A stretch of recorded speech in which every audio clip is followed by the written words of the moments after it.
ka umiiyak? Kasi...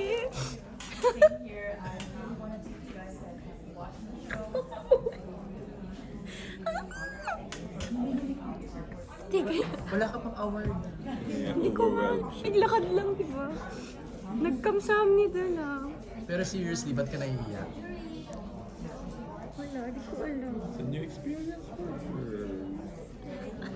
International crowd. Pinuri ko lang yung sabi ko kay Derek. Hindi, natuwa ka sa nakita mo. Yeah, amazing. Na-proud din siya sa sarili. Na-proud ako, girl. Good job, good job. Hindi mo kang kinabahan, di ba? Hello. Paano pa kaya mamaya?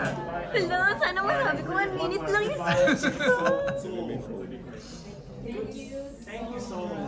Retouch.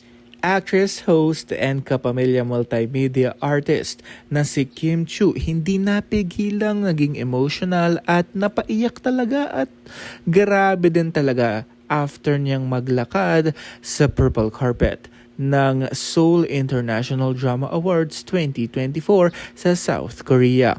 Kaya naman narito ang video na kuha mismo ng ABS-CBN reporter na si MJ Felipe at napatanong nga kanina, napanood naman natin ang buong video na ano daw siya, parang overwhelmed, tapos hindi daw siya masyadong kinabahan at proud talaga siya sa sarili niya na nagawa niya yun flawless at walang nangyaring embarrassing, Talaga namang kakabahan ka ng gusto, lalong-lalo na it's an international awards. Hello, 'di ba? Kahit naman sino ipadala doon, 'di ba? Yung parang mananalo ka ng international awards tapos merong carpet, may interview.